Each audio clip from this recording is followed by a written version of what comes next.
आदिवासी कांग्रेस के राष्ट्रीय अध्यक्ष बने डॉक्टर विक्रांत भूरिया। डॉक्टर विक्रांत भूरिया के निशाने पर बीजेपी सरकार। विक्रांत बोले, आदिवासियों के साथ अत्याचार कर रही भाजपा सरकार। विरोध करने वालों को जेल में डाला जा रहा, बोले विक्रांत। नमस्कार, आप देख रहे हैं डीएसपी न्यूज और मैं हूं आपके साथ मानवी ठाकुर। आदिवासी कांग्रेस के राष्ट्रीय अध्यक्ष बनने के बाद कांग्रेस विधायक डॉक्टर विक्रांत भूरिया इन दिनों दिल्ली दौरे पर है, जहां राहुल गांधी से मुलाकात के बाद विक्रांत भूरिया ने आदिवासियों पर हो रहे अत्याचारों को लेकर भाजपा सरकार पर निशाना साधा है। देखिए खास रिपोर्ट। जो शोषण कर रहे हैं वो भाजपा के लोग हैं, सरकार के लोग हैं। अभी 2 दिन पहले के एक और वाक्य मैं आपको बताना चाहूंगा कि किस तरह से आदिवासियों की जमीन जबरदस्ती ली जा रही है। थाना विधानसभा जो कि झाबुआ जिले में आता है, वहां पर एक आदिवासी को इतना पीटा गया, प्रताड़ित करा गया कि उसने युवा ने फांसी लगा ली और अपने सुसाइड नोट में उसने बकायदा लिखा है कि मैं प्रशासन के पास गया, प्रशासन ने किसी भी तरह से हमारी मदद नहीं करी और प्रताड़ित होने के बाद मैं फांसी लगाने वाला हूं। तो हकीकत यह है कि न्याय किसी को नहीं मिल रहा है और इसी तरह आदिवासियों की जमीन पूरे देश में छीनने का काम भाजपा के लोग कर रहे हैं। नई दिल्ली में कार्यालय में प्रेस कॉन्फ्रेंस के दौरान विक्रांत भूरिया ने कहा कि आदिवासी देश के मूल निवासी हैं। 12 करोड़ की आबादी वाले आदिवासियों का इस देश पर सबसे ज्यादा हक है, लेकिन आदिवासियों के हक अधिकार छीने जा रहे हैं।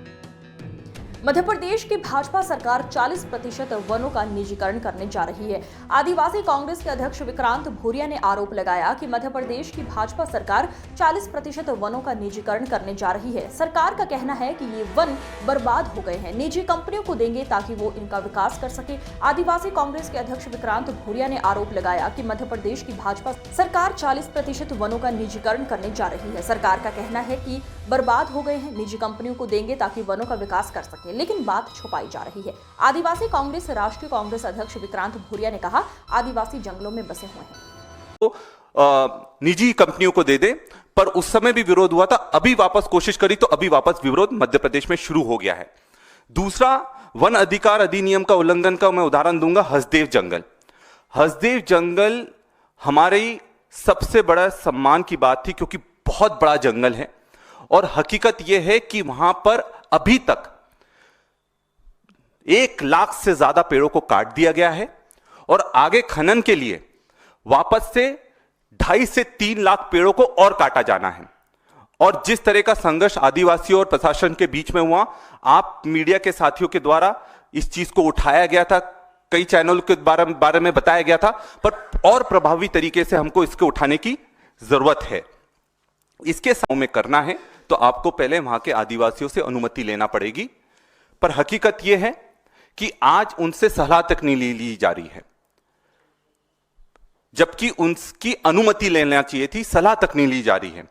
और लगातार खनन और खनिज जबरदस्त तरीके से पूरे आदिवासी क्षेत्रों में हो रहा है और इस चक्कर में हमारी जमीनें भी छीनी जा रही है, हमारे लोगों को जेल में भी डाला जा रहा है।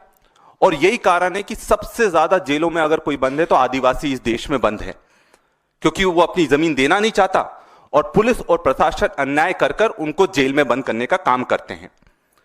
इसी कड़ी में जो वन अधिकार अधिनियम है, जो वन अधिकार फॉरेस्ट राइट एक्ट है, ये हमें हमारे जंगलों पर अधिकार देता है और वन समितियों के माध्यम से अगर कोई भी आदिवासी कहीं भी पट्टा चाहता हो तो उसको देने का अधिकार वन समितियों को होता है। पर हकीकत में ना आज तक कोई पट्टे मिले हैं, ना वनों पर, और जो माइनर फॉरेस्ट प्रोड्यूस है